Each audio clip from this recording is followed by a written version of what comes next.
ustedes, me da mucho gusto. Pongo aquí el cuello.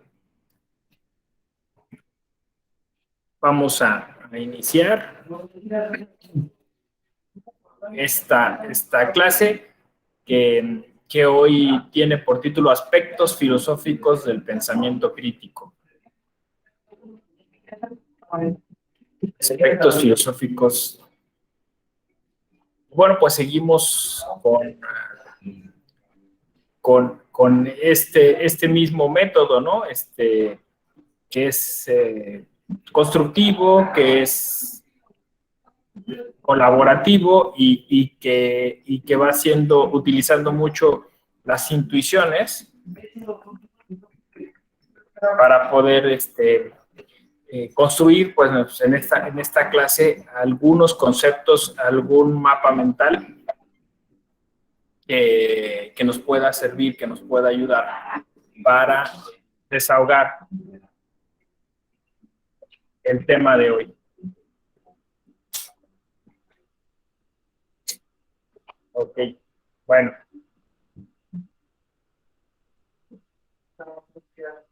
Estoy acomodando todo para que, de hecho voy también a cerrar esta puerta para que no se oiga tanto ruido.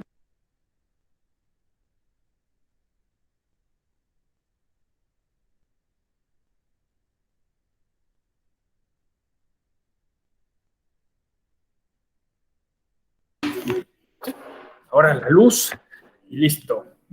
Bueno, entonces, ayer estuvimos platicando de razón e intención, trazamos algunas líneas. Hoy la intención es hablar un poco sobre qué es la filosofía, en qué se parece, se acerca, se relaciona con el pensamiento crítico, y cuáles podrían ser algunos otros conceptos adyacentes, relativos o relacionados a estas dos ramas de los saberes actualmente, y bueno, incluso a partir de ese imaginario que abona mucho, como ayer también vimos, sobre todo pues en ese pensamiento clásico griego, ¿no? Al final de cuentas, creo que tenemos que consolidar, tenemos que llegar a apreciar esos dos mundos que coinciden en nuestra cultura. Me refiero al mundo occidental y a la herencia prehispánica que tenemos, ¿no? A toda esa herencia de nuestros pueblos y comunidades originarias que podríamos llamar incluso pensamiento ancestral, ¿no? Bueno, entonces vamos a comenzar.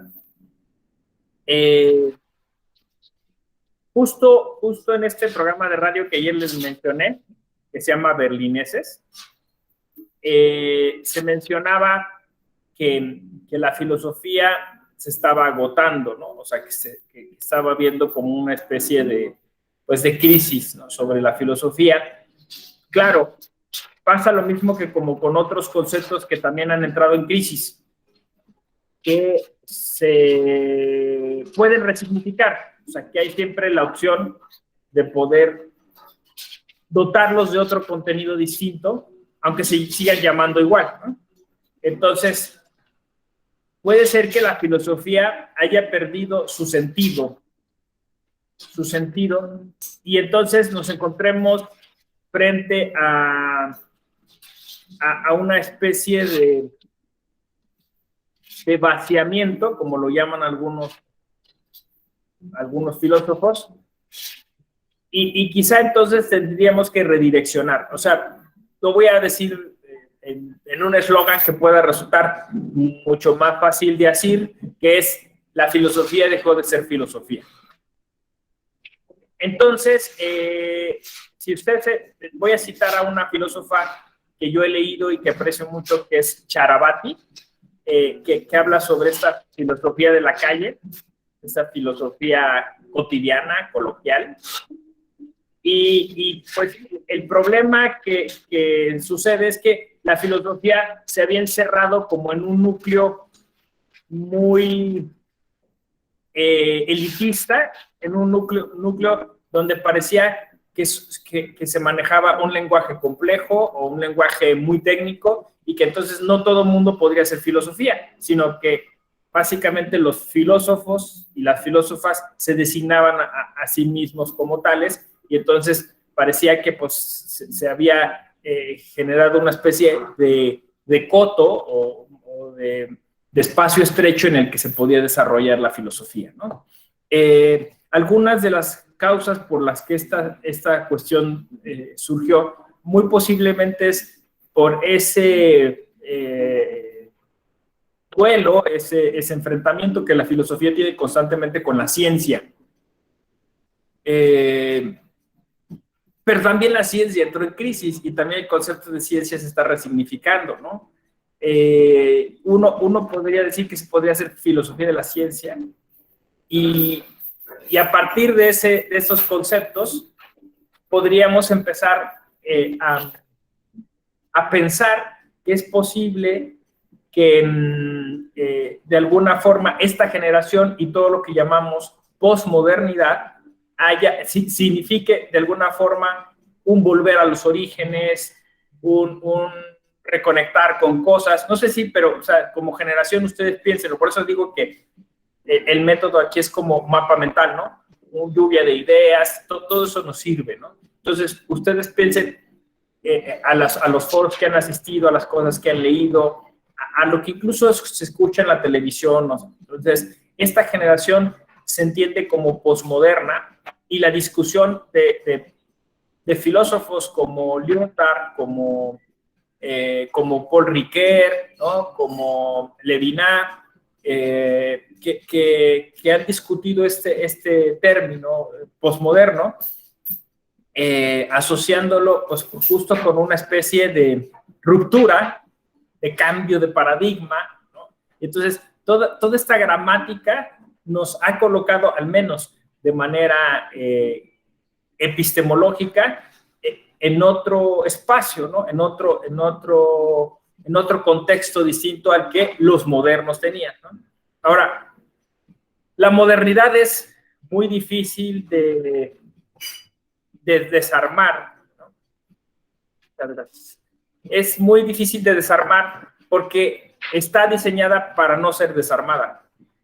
Pensemos en la etimología de moderno.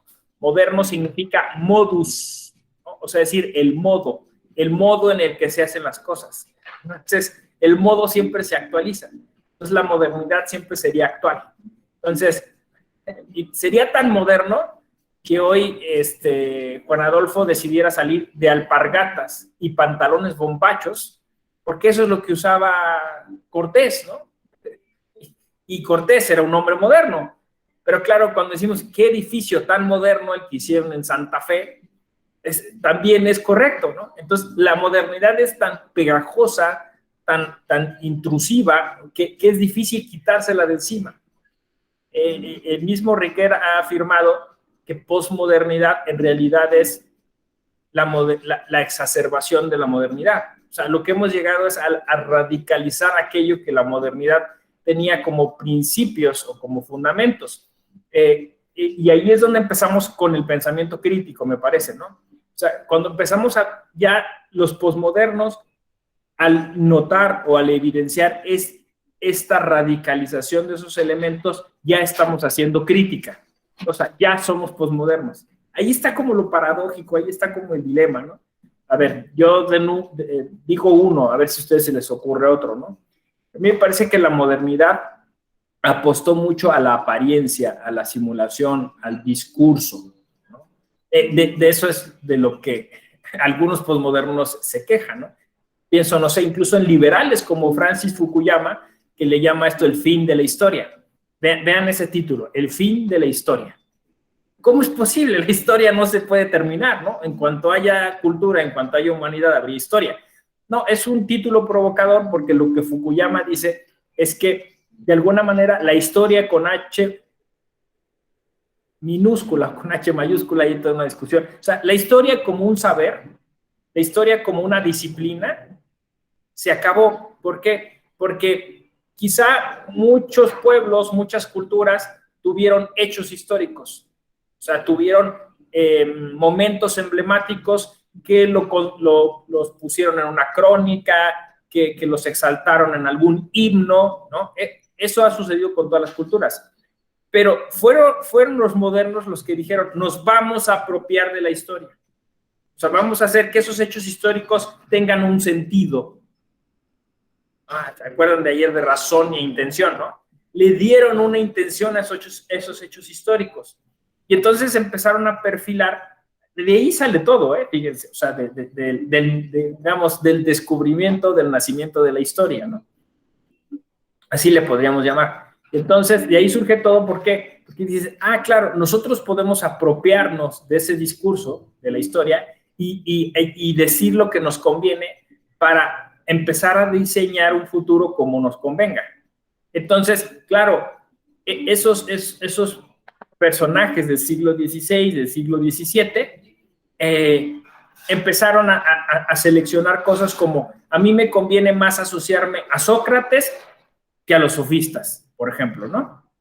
Empezaron a decir, a mí me conviene contar una historia más de varones exitosos que de mujeres. Y entonces se encargaron de rescatar casi todos los personajes varoniles y no los femeninos, ¿no?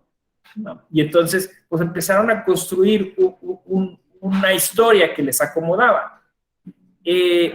Incluso empezaron pues, a perfilar un pensamiento, llamamos sistema de pensamiento al occidental, que tenía una serie de valores que quien estaba haciendo ese ejercicio de apropiarse de la historia le convenía.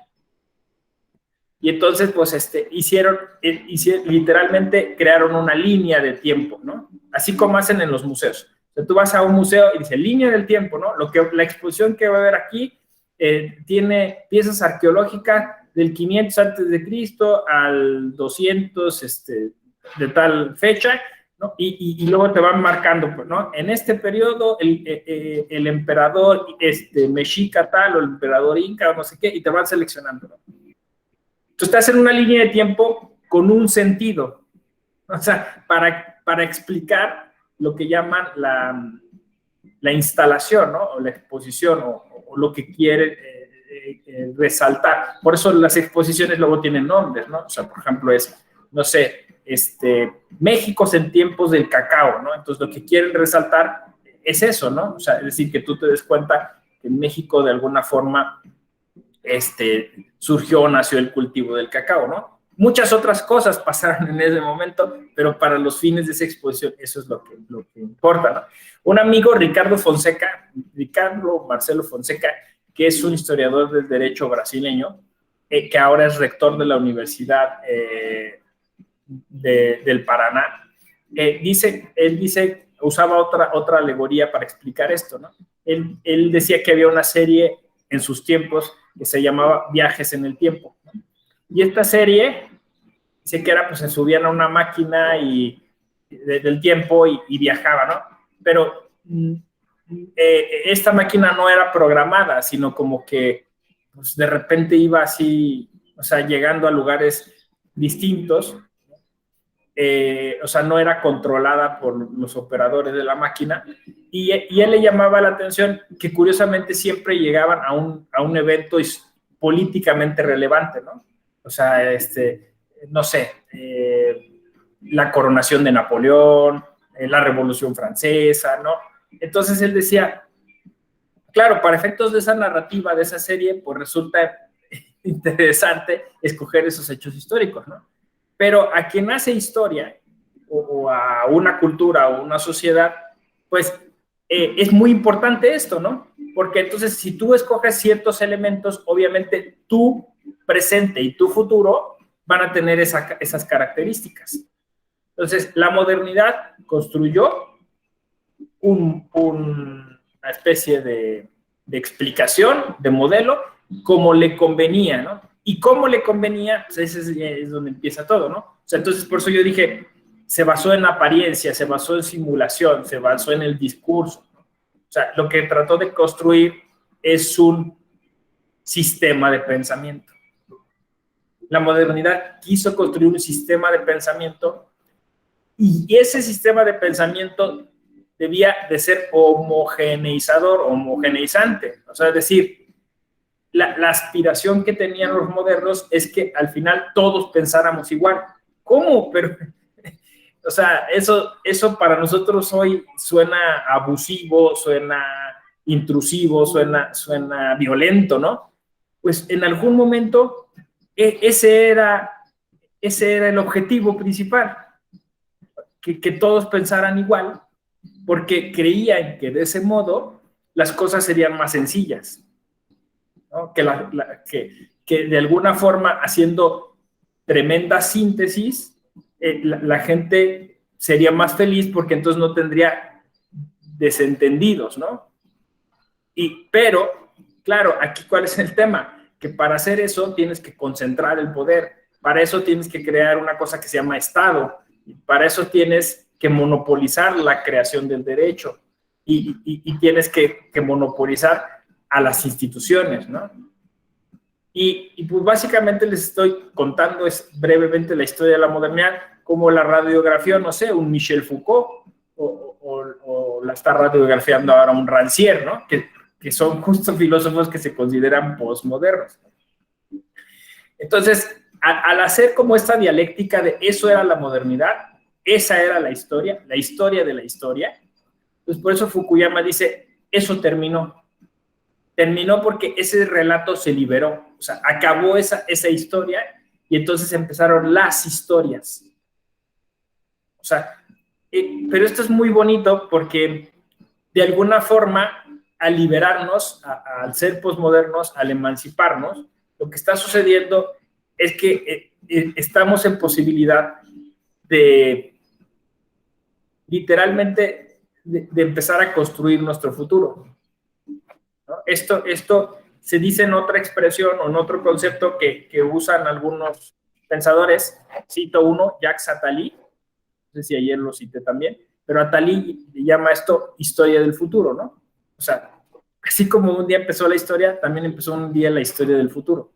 O sea, también en el siglo XVIII hubo quien dijo, pues hay que empezar a pensar en el futuro.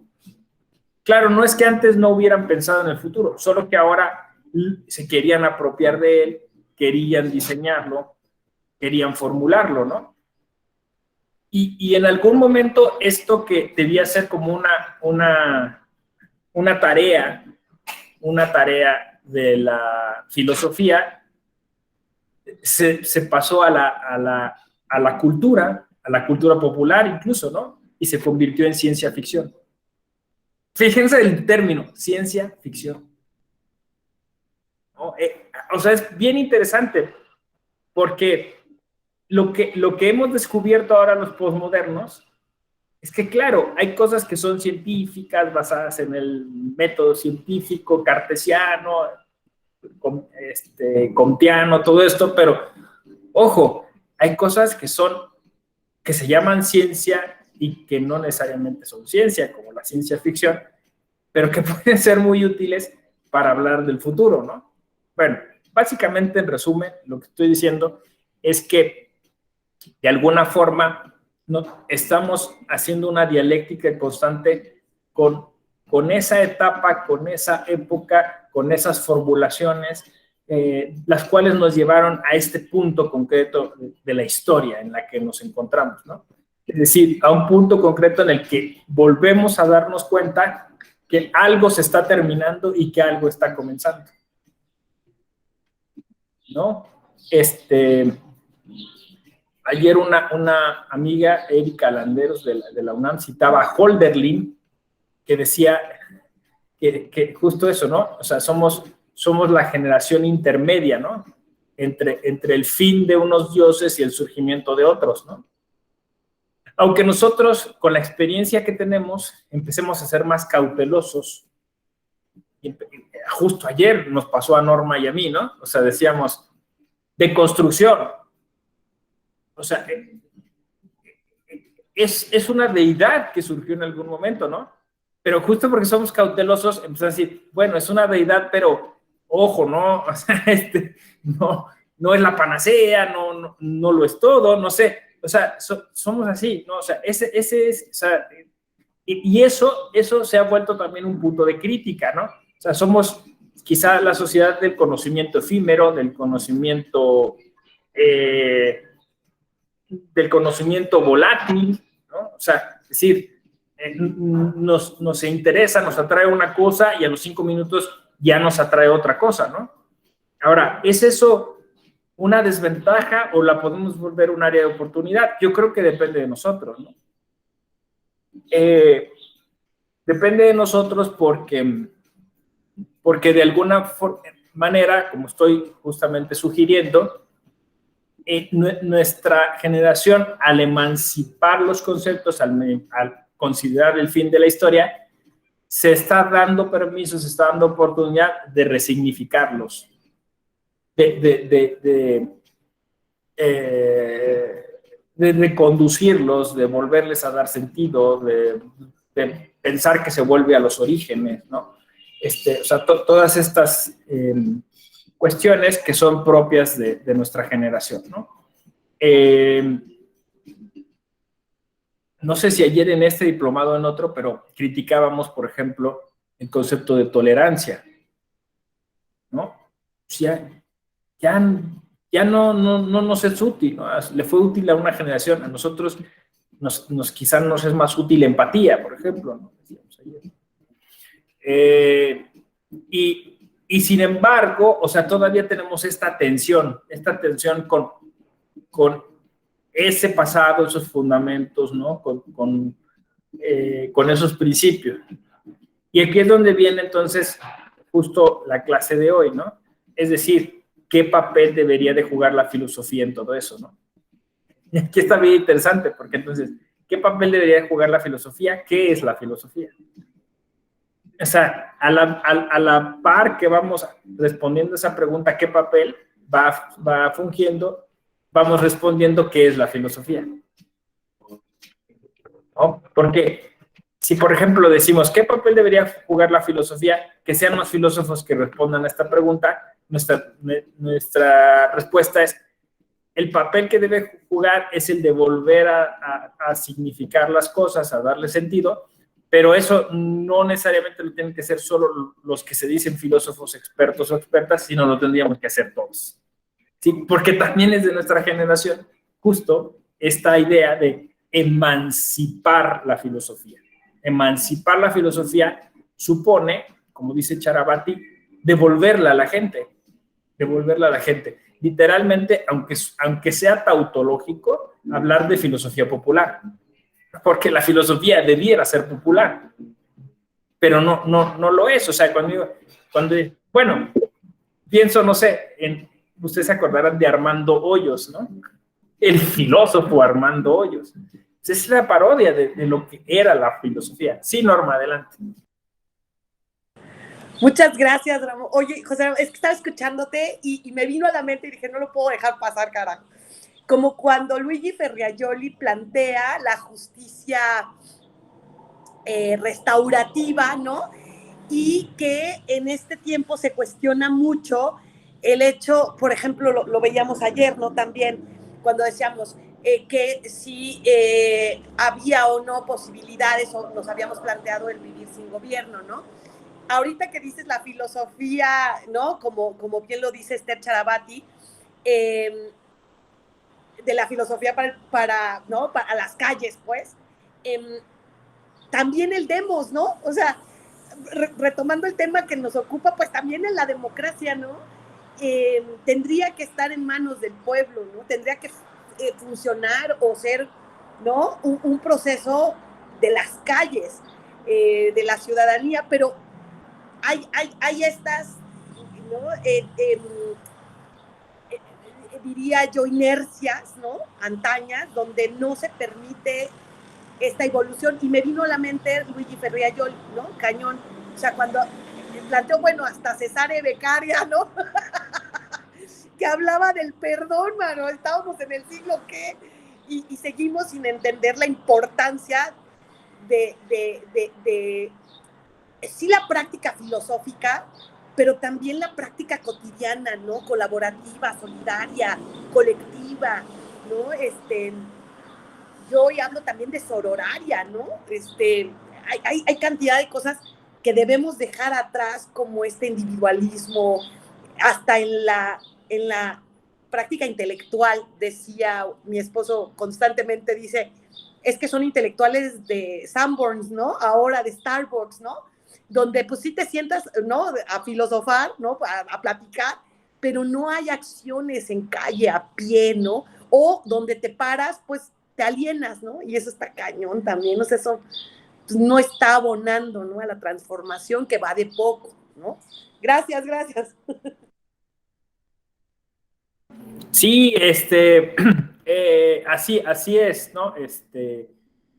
Me parece que a través de estos dos mecanismos que estamos proponiendo, uno es la emancipación de la filosofía y la otra es el empoderamiento, como decías tú, del demos, ¿no? O sea, es decir, que la ciudadanía sepa que tiene esa posibilidad de utilizar su pensamiento crítico, su filosofía.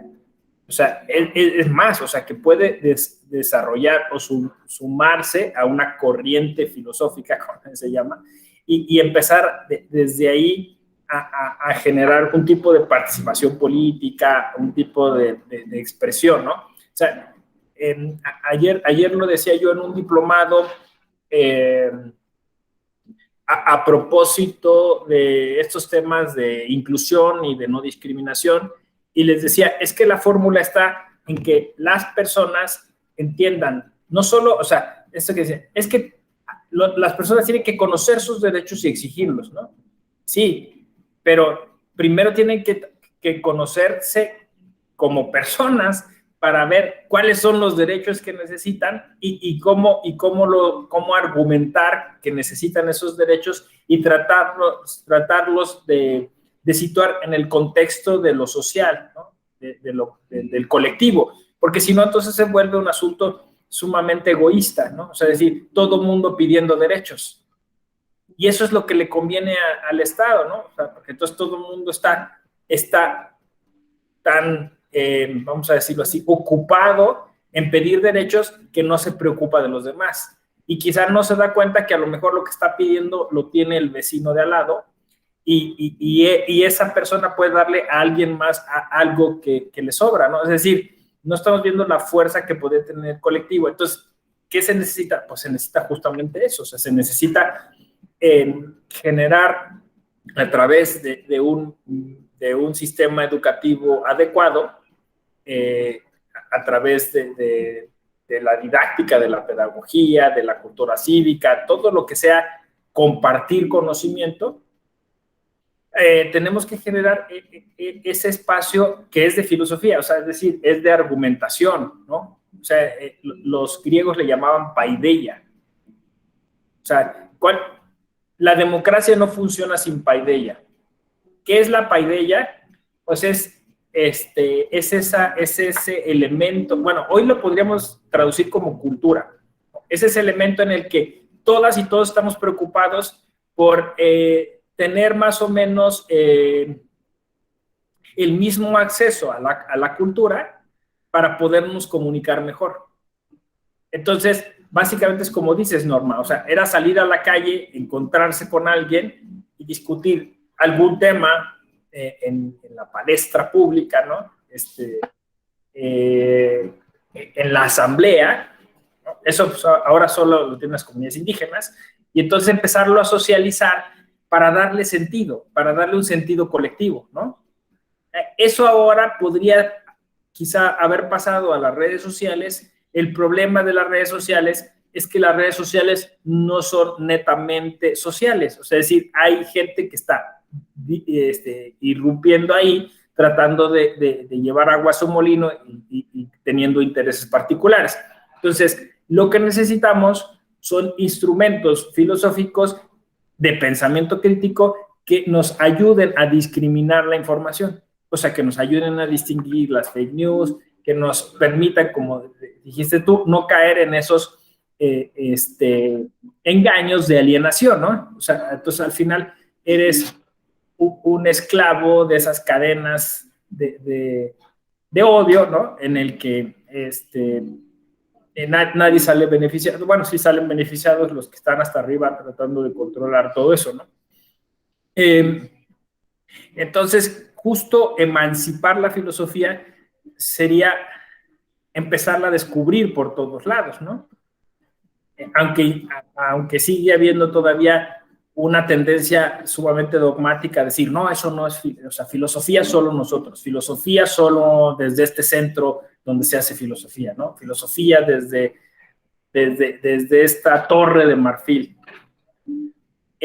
Y por otro lado, empoderar a la gente para que pueda utilizar esos recursos filosóficos de manera libre, ¿no? O sea, sin tasarlos o cuestionarlos, ¿no?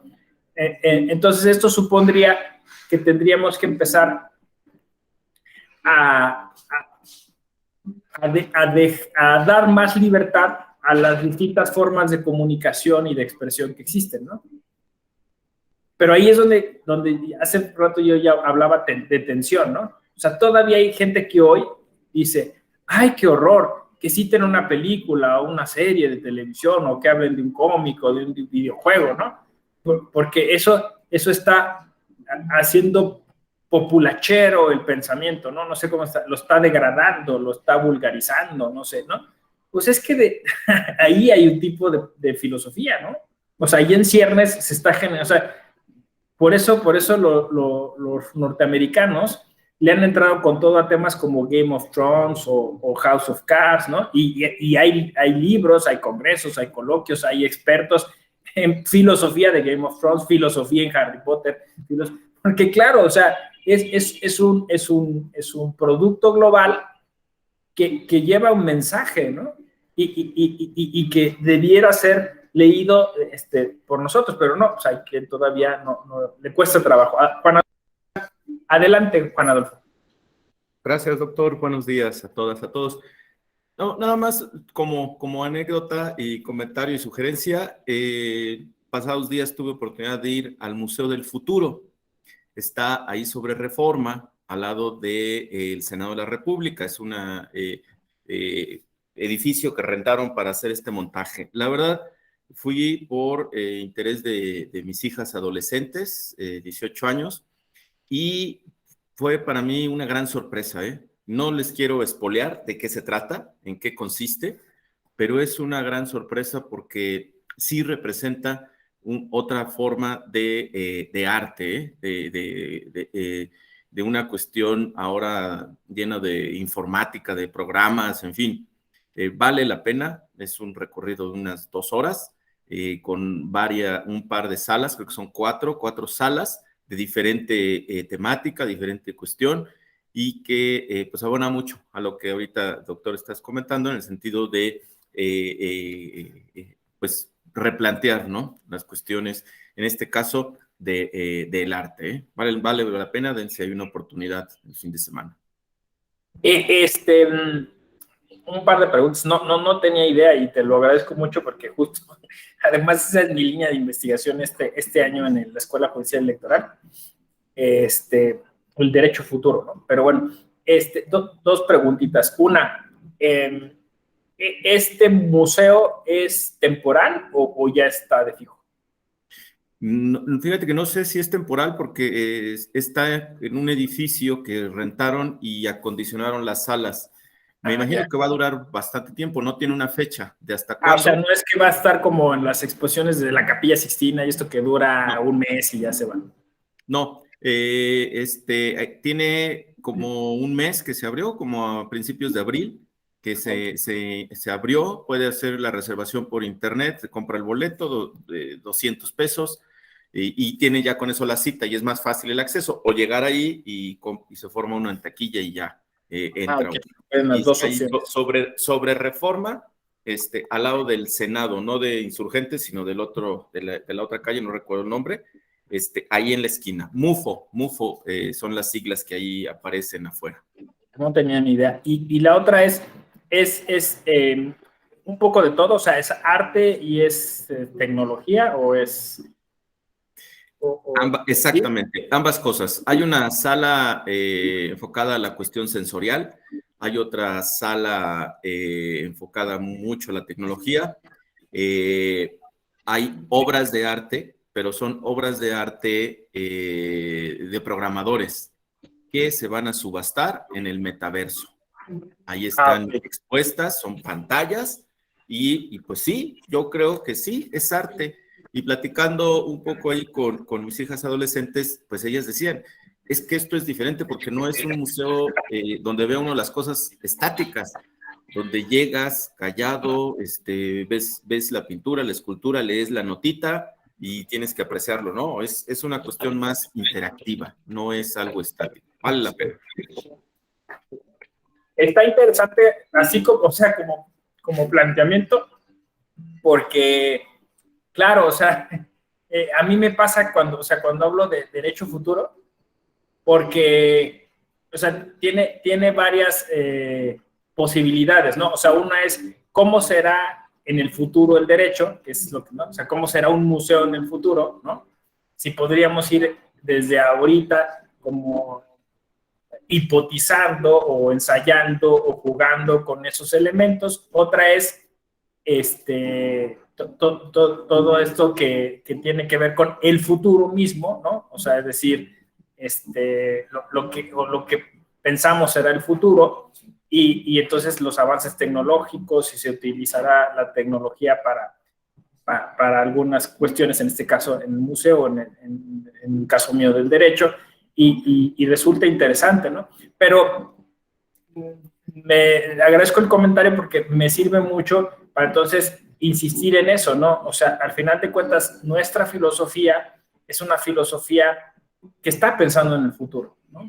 O sea, que entiende que se acabó el futuro, como decían estos historiadores del futuro, que se agotó y quizá el elemento más relevante de este fin de la historia, de este fin del futuro, sea, muchas gracias Juan Adolfo, sea la crisis medioambiental, ¿no? Creo que es eso. O sea, es decir, hubo una generación que no se preocupó en nada porque utilizó estos combustibles venidos sobre todo de la explotación de los fósiles, ¿no?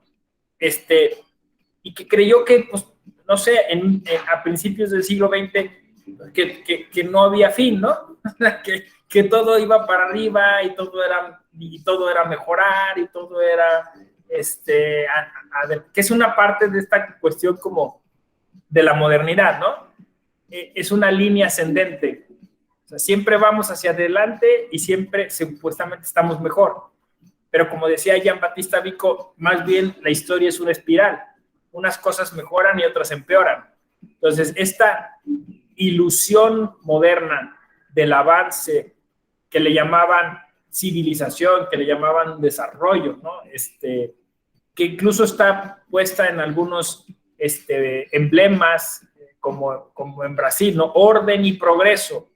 Entonces, esta idea del progreso infinito, absoluto, entró en crisis, ¿no? No hay ningún progreso, quizá nos cargamos el mundo, quizá estamos al borde de la extinción. Y eso entonces nos hizo saltar las alertas, ¿no? Y nos hizo pensar en eso, en nuestro futuro. ¿Tendremos o no futuro? Yo creo que esta generación es esa generación que empieza a replantear las cosas quizá por urgencia, porque si no vamos a desaparecer. Y ya no nos toca incluso, hablamos de resiliencia, ¿no? Ya no nos toca incluso ni siquiera culpabilizar a las generaciones pasadas, porque ya estamos aquí, ya perdemos tiempo culpando a alguien, ¿no? O encontrando culpables. O sea, el chiste es empezar ahora. El tema es que todavía mucha gente no está siendo consciente de esto, ¿no? O sea, y por eso entonces se vuelve imprescindible la filosofía. Porque ¿qué es lo que está pasando? Lo que hizo el progreso fue hacernos ciegos, literalmente, ciegas, ¿no? O sea, esta alienación a la que se refería Norma, pues que está siempre en constante crítica en la cultura popular. No sé, pienso en Matrix, ¿no? O sea, Matrix es muy interesante y hay toda una polémica sobre los fundamentos filosóficos de Matrix, que pueden ustedes encontrar en Slavoj Žižek, ¿no? Que es uno de estos filósofos divulgadores, como le llaman, concretamente en el libro Lacrima Rerum, pero lo cierto es que, o sea, básicamente lo que nos plantea es que pues estamos conectadas, y nos hacen pensar y ver la vida de una forma. No solo eso, o sea, eso que parecía ciencia ficción hace un par de décadas, hoy es una realidad, ¿no? Lo que el metaverso, ¿no? O sea, estamos a nada de vivir dentro de una realidad virtual. Un poco lo que plantea la película Ready Player One, ¿no? De Spielberg. A la gente estando conectada bastante tiempo y entonces es muy posible que volvamos a un estadio de la historia en el que volvamos a no ser nosotros quien determine su curso, ¿no? Sino otra vez, y creo que este es el peor de los elementos de la modernidad, el capital. Aquí, disculpen, pero el asunto es ese, ¿no? O sea, lo que ha echado a perder todo es ese capitalismo exacerbado que se manifiesta en una práctica concreta que llamamos consumismo. Es eso, no es otra cosa. Yo sé que parece un cliché, que lo que quieren hacer, pero de eso se trata, porque toda la sobreexplotación que hemos tenido en la naturaleza y la sobreexplotación también sobre el mismo género humano, o sea, me refiero a estas vidas miserables que muchas personas llevan de estar trabajando toda su vida pues para medio vivir, ¿no? Y para no ser felices, es lo que nos tiene aquí. O sea, nos tiene como reconsiderando las cosas. De hecho, las generaciones más nuevas, esas generaciones que vienen, o sea, todavía más abajo de los millennials, los centennials, ¿no? De los centennials para abajo, ya hay otra generación abajo de los centennials. Esas generaciones ya están justo planteándose eso, ¿no? O sea, ¿y para qué? Cosas que nosotros teníamos amplia certeza, ¿no? Hace poco, seguramente les han pasado a ustedes, vino a verme una persona de seguros de vida, ¿no? Nos llaman por teléfono, nos mandan correos, no sé.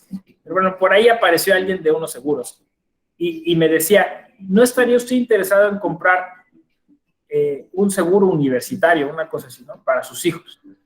Si usted empieza a pagar ahorita y cuando sus hijos estén en la edad de ir a la universidad, ese fondo se le regresa, ¿no? Además, creo que se plantea como una especie de seguro de vida capitalizable, le llaman, ¿no? O sea, si tú estás pagando un seguro de vida, en algún momento ya se vuelve como una especie de inversión.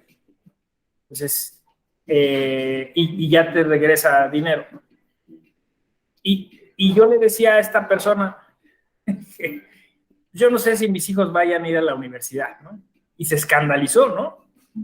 O sea, me dijo así como, pero es que es lo normal, es lo que todo padre de familia debiera hacer, ¿no? O sea, es lo que nos han metido en la cabeza, ¿no? O sea, al final, lo mejor, lo único que le podrías regalar a tus hijos es un patrimonio escolar, ¿no? Invertir en sus estudios.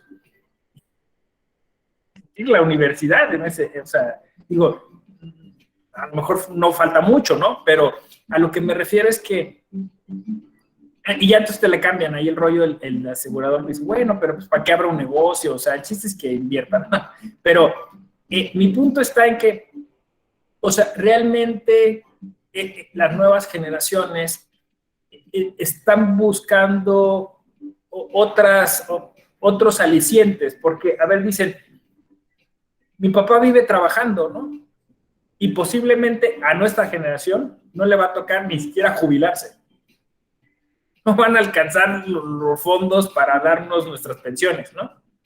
Entonces, lo más probable es que nosotros nos muramos trabajando. Y trabajando 12 horas, o sea, al día, ¿no? O sea, eso de las 8 horas creo que es muy difícil que se cumpla en algunos casos, ¿no? O sea, pero, o sea, y trabajando, y también nuestros hijos se dan cuenta, tampoco eso nos ha hecho inmensamente felices, ¿no? Al contrario, siempre estamos anhelando cosas, ¿no? Viajes, coches, casas, vivimos pagando una hipoteca de por vida, vivimos endeudados de por vida, ¿no? Entonces, o sea, en serio, voy a ir a una universidad para vivir endeudado, a vivir agobiado toda una vida. Se lo están planteando. O sea, ¿para qué? Entonces esas generaciones ya están siendo más como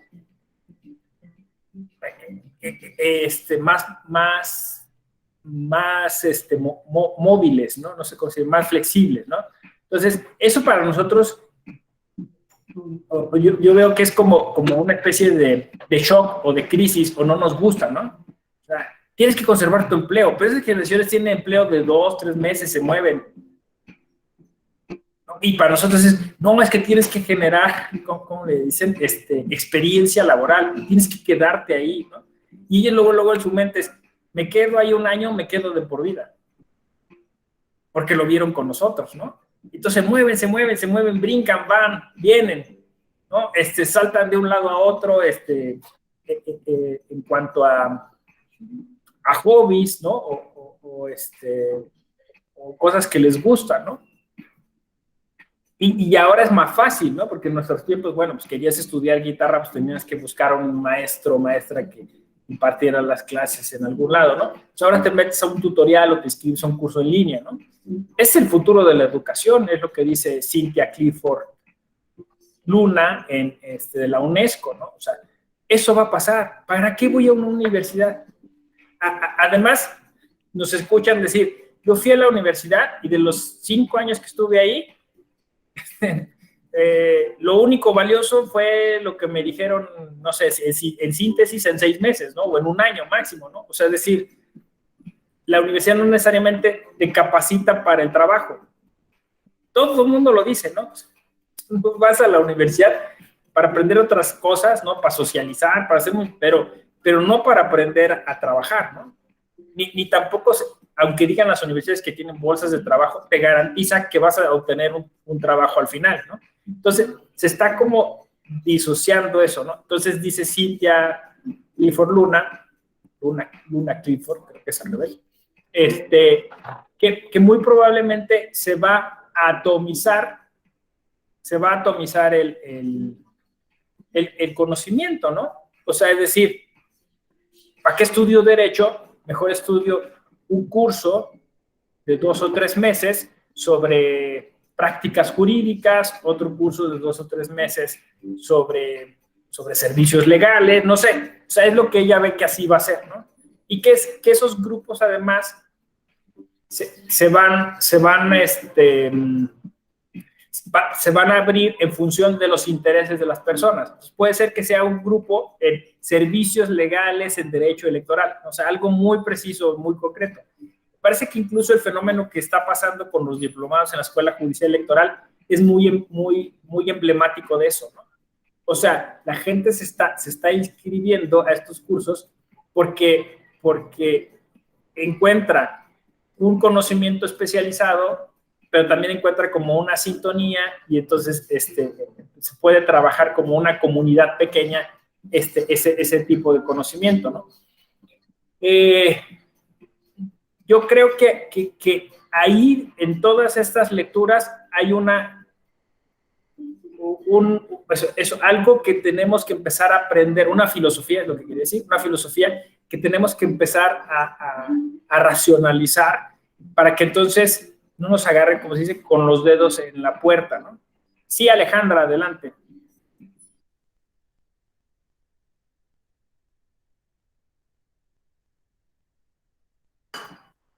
Alejandra Millán, no te escuchamos. No sé si sea tu micro y que se alzó tu manita. No, perdón, doctor, fue por error. Una disculpa. Ah, bueno, pues ya que estás aquí, anímate a decir algo. Muchas gracias. ¿Qué piensas? ¿Está descabellado? No, sí, ¿viste Black Mirror? Sí. No, discúlpeme, no estaba muy atenta, pero me equivoqué. ¿Ves que vengo en el teléfono? Ah. Perdón. No te preocupes, pero ¿tú qué crees que va a pasar? ¿Tú tienes hijos? ¿Tú has escuchado de esto, de esta cuestión de un poco del cambio que va a haber en el paradigma educativo? Mis hijos, bueno, sí tengo hijos, ya están, a nivel preparatoria y universidad, ¿Ah? y y ¿Qué te bueno, no dicen? soy, ¿Qué les gustaría trabajar? ¿Qué les gustaría su futuro? ¿Cómo se ven ellos en su vida profesional? pues, lo cierto es que ellos ahorita, bueno, piensan en incorporarse a un trabajo formal. Sin embargo, por las condiciones que usted está comentando, incluso ayer leía una nota, es complicado ya lo que se presenta. Incluso bueno, derivado ahorita de esta cuestión de la pandemia y demás, y la cuestión económica que se está presentando, realmente sí la realidad y el panorama que se vislumbra es bastante complicado. Es una competencia ya muy fuerte entre un número enorme de egresados de universidades, de personas que están compitiendo ya por esos lugares, y que encontrar realmente esa digamos, retomando nuevamente esos planes de encontrar, incorporarte a un trabajo, a tu carrera de manera formal, sí se vuelve complicado. Bueno. Sí. No, es que estaba justo escuchándote, y yo digo, qué curioso, ¿no? O sea, que lo que es el destino, ¿no? Porque a lo mejor fue algo, o fue muy afortunado que hubiera ese error de que le presionaras la mano, porque no sé si o sea, lo hacemos al azar, a lo mejor no le atinamos.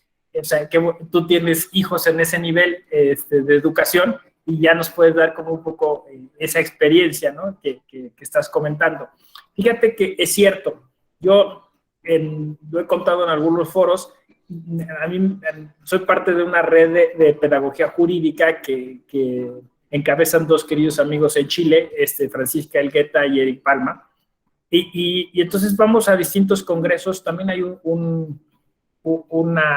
una asociación aquí que se llama SEAT en México, que también hace estos congresos pedagógicos, y siempre hay unos debates buenísimos entre el grupo que considera que la universidad debiera estar atenta del mercado laboral y confeccionar sus cursos de acuerdo a esas necesidades, ¿no? Entonces todo el mundo dice, no, es que hay que trabajar las competencias porque los empleadores están pidiendo esto de la gente. Entonces, hay una tendencia a hablar de clínicas, talleres, no, o sea, ya abandonar las clases teóricas y pasarse a clases profesionalizantes, como se dice, ¿no? Entonces, hay un gran sector de instituciones educativas que está trasladándose allá.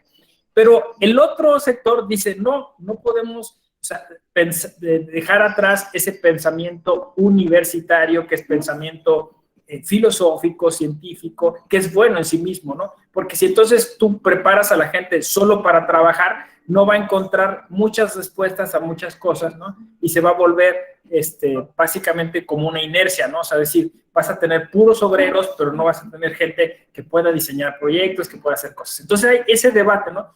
Digamos, entre los competencialistas y los que prefieren este planteamiento más de universidad.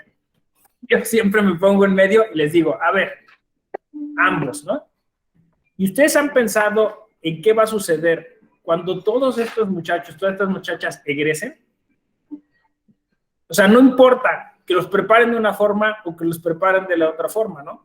Al final del día no va a haber espacios a donde vayan. No hay suficientes lugares que los puedan emplear, ¿no? Entonces el tema no es, ese es un falso dilema. El tema es que tenemos que formar a gente que genere sus propias áreas de oportunidad. No sé si me explico.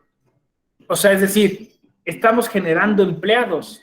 Lo que tenemos que generar es empleadores, ¿no? O sea, es decir, gente que diga, bueno, descubro problemas, entiendo conflictos, pienso de manera multidisciplinaria, asumo la complejidad, entonces encuentro aquí una intersección que nadie había visto, ¿no?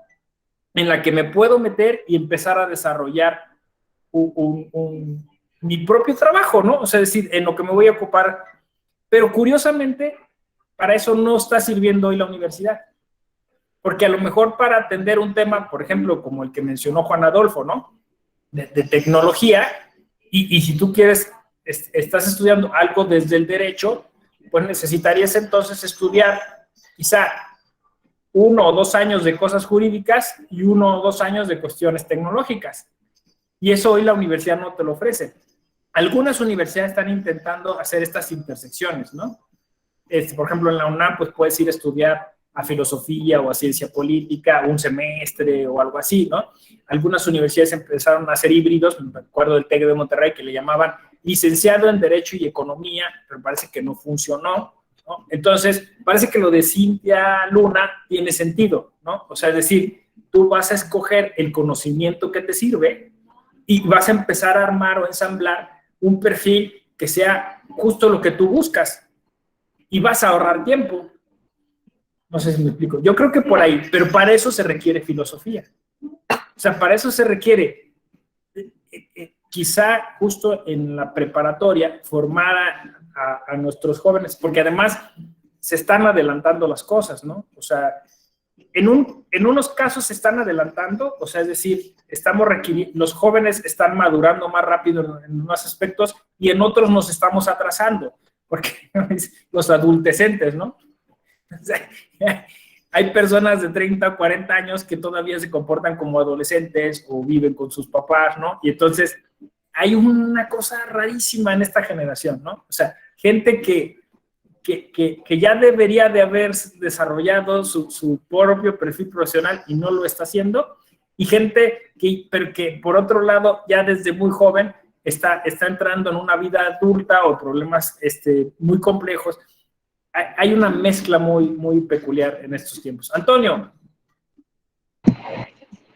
Hola, buenos días. Me parece que estás tocando temas muy sensibles pues para la población en general y para mí en particular, ¿no? Yo tengo un hijo que tiene 7 años y que solamente lo puedo ver los fines de semana por cuestiones de que así es, ¿no? Solamente puedo ver los fines de semana y me preocupa pues que lo vemos y pues, se pasa el tiempo haciendo tareas en vez de que podamos convivir, jugar, platicar. Esa educación primaria que yo sufrí, que es de mucho tiempo de hacer tareas, de que son unas escuelas que pues, prácticamente las vives 24 horas y que me parece que no contribuyen mucho a la formación del carácter, de las redes de apoyo, de solución de problemas cotidianos, de búsqueda de oportunidades propias. Me parece que eso debería de cambiar un poco, ¿no? Debería de cambiar ese sentido de la educación primaria y eso se traslada hacia muchas etapas de la educación.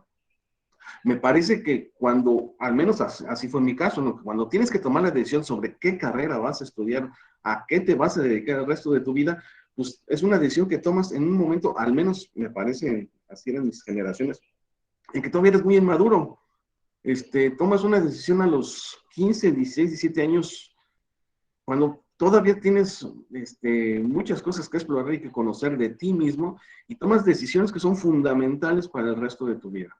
Y que muchas veces terminas siendo ingeniero cuando pues a los 25 años te das cuenta que no es tu rama. Caso mío, que soy ingeniero y que pues estoy en un organismo electoral que es donde me siento más a gusto y nada tiene que ver la ingeniería con lo que estoy. Entonces me parece que deberíamos de tener mayor oportunidad de madurez y tener una educación que nos permita efectivamente formarnos más en lo que queremos hacer, ser más acuiciosos en tu futuro, en cómo lo piensas enfrentar y darte herramientas para poder en un momento dado cambiar de rumbo. No sé si fui claro me fui por otros lados. Gracias. Sí, exacto, ¿no? O sea, creo que justamente el ejercicio que hoy les estoy proponiendo y que me parece está dando frutos es eso, ¿no? O sea, es decir, cuando empezamos a cuestionar, a analizar las cosas que vivimos y que justamente no hacemos porque como nos encontramos inmersos en ello, ¿no? A veces no, empezamos a normalizar o empezamos a considerar que es difícil cambiar, ¿no?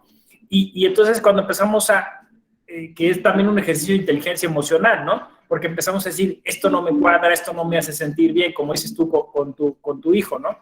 Y yo por eso, incluso en esta pandemia, venimos a vivir al bosque, literalmente, ¿no? Y había muchas cosas que nos perdimos y que nos seguimos perdiendo, digamos, de las comodidades que se podía tener en la ciudad. Pero llegó un momento que tomamos la decisión de seguir aquí, justo porque fue un cambio para los niños en ese aspecto, ¿no? O sea, es decir, empezar a convivir más con la naturaleza, entender muchas cosas que suceden en una comunidad que a veces está marginada y no tiene todos los servicios, ¿no? O sea, entonces, creo que esta crisis o este fin de la historia al que me referí, todavía a nuestra generación le pegó mucho más por el tema de la pandemia. O sea, es decir, con la pandemia nos replanteamos muchas cosas, porque primero pues era lejana, ¿no? Pero cuando empezamos a tener gente que moría de un día para otro muy cercana, dijimos, bueno, ¿y de qué vale? O sea, ¿para qué vale? No sé si vale la pena estar todo el tiempo trabajando y un día te da el bicho y te mueres, ¿no? Y ya no disfrutaste nada, ¿no? Y entonces empezamos a reconsiderar muchas cosas, como dices tú, ¿no? ¿Qué quiero? Y como dices tú, empezamos a valorar el tiempo de otra manera, ¿no? No sé. Y esto nos está llevando a generar inercias muy interesantes que en otro momento no hubieran sido posibles o que ahora son más razonables. Pienso yo, por ejemplo, hace poco en un diplomado decía yo que podríamos relacionar perfectamente la filosofía con la meditación. Y cuando lo dije y vi que los rostros de la gente eran como, sí, tiene sentido, dije, somos otra generación. Porque yo eso hace 5 años no lo hubiera podido decir. O sea, si yo entraba a una clase dentro de Derecho, de una institución pública y decir, vamos a hablar de meditación, o sea, a los 5 minutos me corrían o me cerraban el micrófono o lo que fuera, ¿no? Y ahora, o sea, nos parece coherente, o sea, tiene sentido. Y la gente dice, sí, claro, contemplación, meditación, o sea, introspección, mirar más detalladamente, no sé, todas estas cosas, empezamos a valorarlas de otro modo, justo por la necesidad de encontrar respuestas a cuestiones que esta vida moderna no nos estaba ofreciendo, no nos estaba otorgando. Hay expertos y expertas que dicen que no tenemos ni idea del impacto que en nuestra sociedad ha tenido la pandemia, justo porque nos encontramos en medio, ¿no? Dicen que esto lo vamos a ver en una década. O quizá ni siquiera nosotros lo vamos a ver, ¿no? O sea, los historiadores del futuro van a decir, pobres de esos cuates, lo que les pasó, ¿no? En ese momento. Y resultado de eso es el cambio de la universidad, resultado de eso es el cambio de pensamiento. Justo en 2022 había un loco en la Escuela Judicial Electoral que hablaba de asociar estas cosas. Y sí me explico, o sea, estamos ahí. No sabemos, insisto, cuáles son los efectos de esto, ¿no? Juan, adelante. Hola, buenos días. Buenos días, ¿me escuchas? Se escucha perfecto, fuerte y claro. Adelante, Juan. Perfecto. Haciendo un poco del abuso del tema principal que tenemos en la clase, que fue de la filosofía de calle, quiero saber si lo entendí bien. Y mezclándolo o combinándolo con este tema que estamos hablando de básicamente las profesiones y los cambios en el mundo laboral. Quisiera citar a dos filósofos de calle, en cierta forma, el menotismo y el bilardismo, por ejemplo, que son dos técnicos que tuvo el fútbol y considerado de los mejores. Por ejemplo, Bilardo decía que no importaba cómo, simplemente había que ganar. Y el menotismo, César Menotti, decía que era importante ganar jugando bien. Entonces, eso ha sido una discusión en el fútbol de toda la vida. Y, por ejemplo, en esta hago el análisis de que los que ganan simplemente por ganar sin jugar bien, en algún momento se aburren. Lo hago con la comparativa de los trabajos. Los que trabajan, aunque tengan un salario, simplemente por trabajar y por cumplir la jornada y por subsistir, en algún momento se aburrirán. Mientras que el que trabaja siendo feliz en cierta forma, haciendo lo que le gusta, indudablemente va a tener un camino mucho más fácil, ¿no?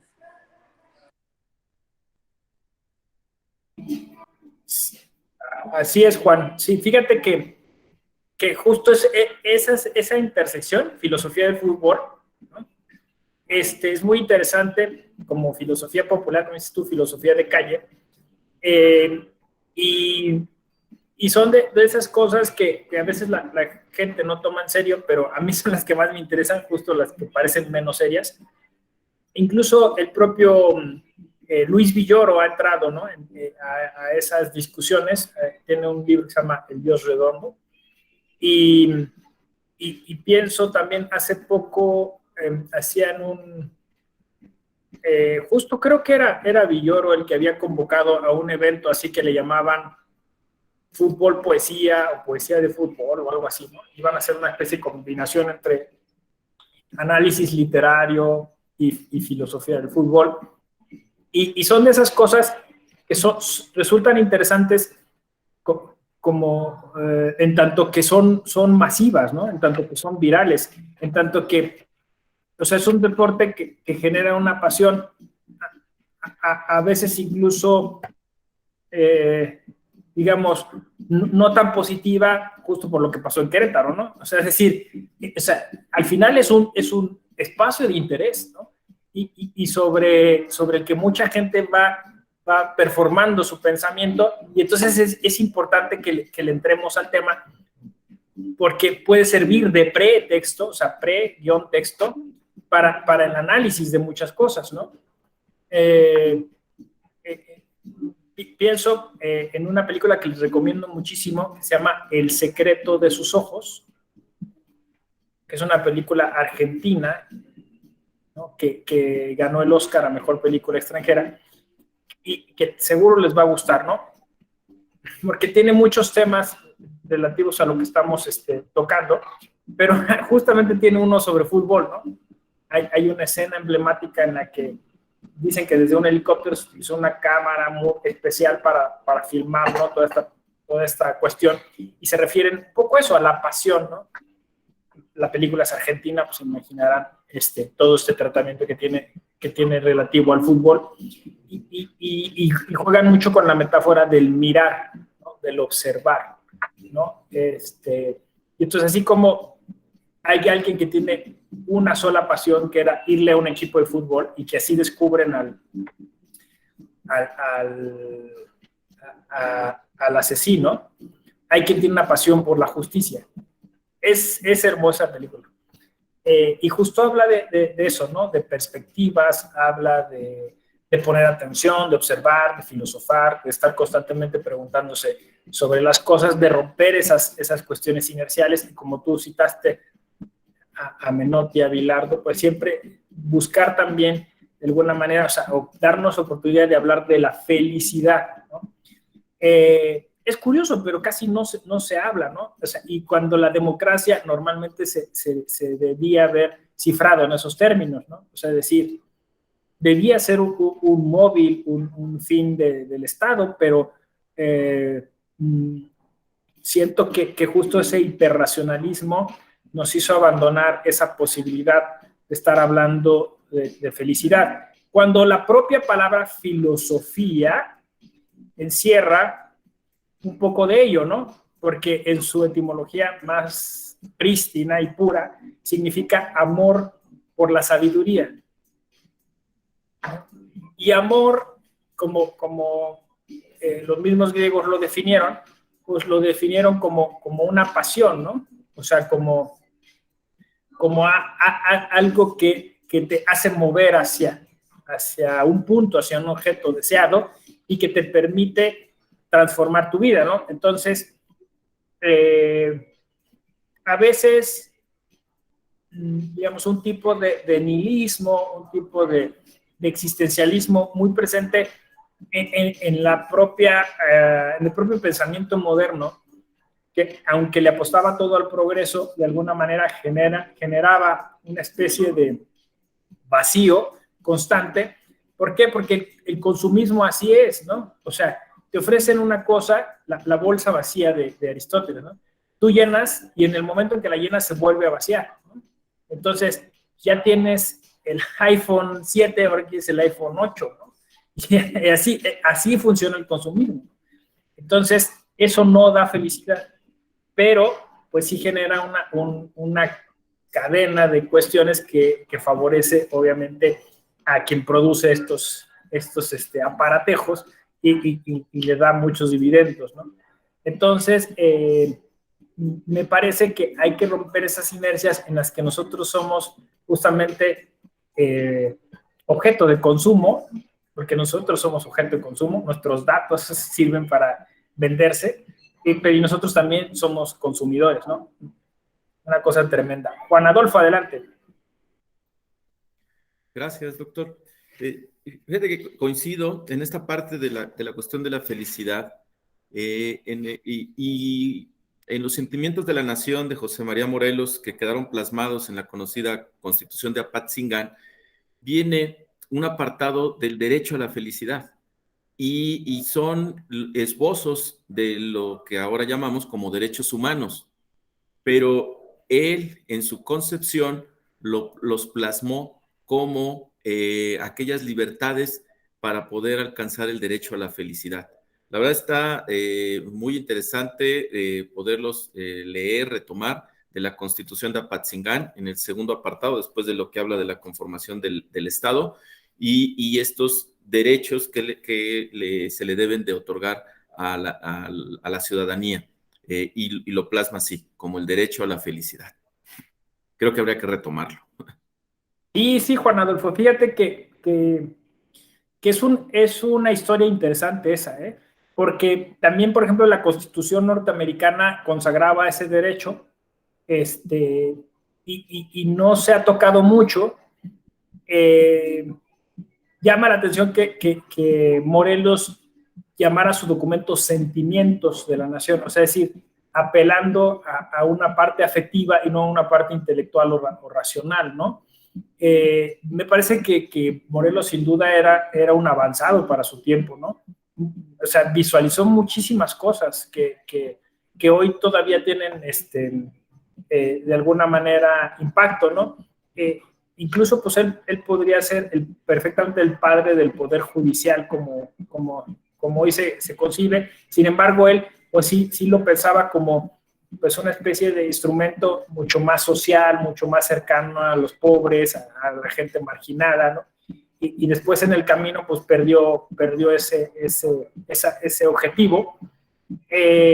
Incluso hay quien dice que en el discurso occidental podríamos encontrar trazos de eso, porque los tres principios sobre los que se basó la Revolución Francesa, uno era la fraternidad, y casi nadie habla de eso. O sea, todo el mundo habla igualdad, ¿no? Igualdad, libertad, ¿no? O sea, ustedes vean la cantidad de foros donde se habla de libertades, o de igualdad, o de todos esos principios, nadie habla de fraternidad. O sea, entonces también sería, o sea, conveniente en esto que llamaba yo la vuelta a los orígenes, y bueno, pues vamos a replantear la organización social, ¿no? Y vamos a meter estos elementos que hemos dejado fuera justo por apostarle, como decía yo, al capital, ¿no? Porque para el capital la felicidad puede ser algo complicado, ¿no? O sea, puede ser algo difícil de atender, puesto que como dicen, ¿no? Hay cosas que el dinero no compra, ¿no?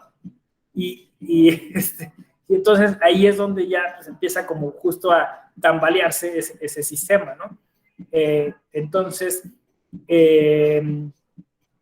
yo soy de la idea que siempre se puede, o sea, que hay una manera de encontrar una especie como de intersección en la que estos temas puedan conectarse, incluso a nivel didáctico, pedagógico.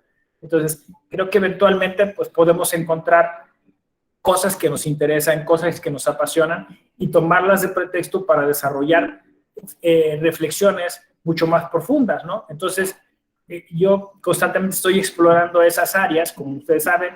Entonces, ahí hemos creado Democracia en Pantalla o Cultura Pop, ¿no? Estas cápsulas que se hacen por la Escuela Judicial Electoral y estamos constantemente tratando de incentivarlas a ustedes y a incentivarlos a ustedes para que encuentren sus áreas de interés, sus pasiones y las traigan para acá, ¿no? O sea, es decir, que no se desdoblen, ¿no? O sea, que digan, ahora hago derecho electoral y en las tardes me dedico a pintar sobre óleo, ¿no? Que traten de combinarlo porque podría resultar algo interesante, o sea, podría resultar algo más integral, ¿no?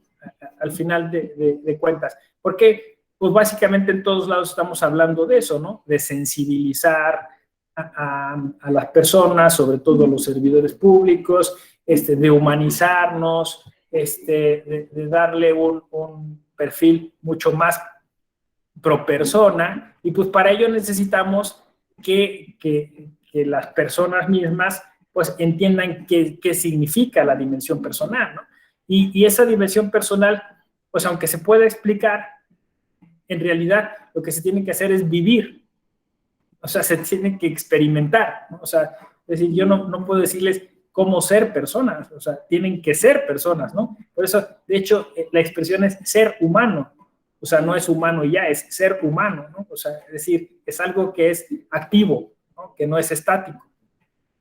Entonces, pues un poco es eso, ¿no? Esta filosofía de la calle que se encuentra en todos lados, abriendo los oídos, abriendo los ojos, poniendo más atención en nuestras emociones. Me parece que podríamos obtener una filosofía adecuada que sirva de insumo al pensamiento crítico para generar nuevas áreas de oportunidad, para identificar espacios en los que nos podemos divertir, ser felices y aún así crecer, ¿no? Y ayudar a nuestra comunidad política, generar nuevos proyectos, generar nuevas sinergias, articulaciones, así lo veo yo, ¿no? Entonces, es un poco un cambio de chip, básicamente, ¿no? Cambiar el chip y entonces estar más atento al entorno, más atento al entorno y empezar a disfrutarlo, ¿no?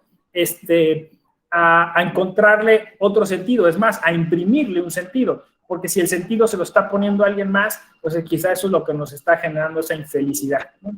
Y me parece que en ese momento, pues nosotros seremos las primeras en educar a las nuevas generaciones, quienes entonces verán en nuestra experiencia una posible salida a los problemas que van a venir, ¿no? ¿Por qué? Porque en el momento en que nos falte el agua, pues vamos a necesitar una generación que sea totalmente compositiva para poder llegar a acuerdos para poder compartir el agua, ¿no? Si seguimos con este nivel de conflicto social, de violencia, lo que estamos generando pues es una tercera guerra mundial, ¿no? Que será la guerra por el agua, ¿no? Y entonces donde no saldrá vivo nadie, porque no hemos aprendido en esta generación a alcanzar acuerdos. Entonces me parece que es urgente. Esta filosofía popular es urgente.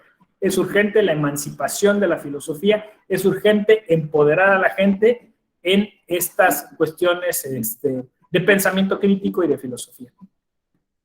Bueno, pues hasta aquí yo me detendría. No sé si gustan decir alguna última cosa, regalarnos un comentario, y no para ir cerrando la clase.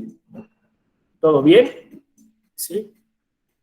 Bueno. Bueno, pues muchas gracias, me dio mucho gusto de nuevo estar aquí, les agradezco.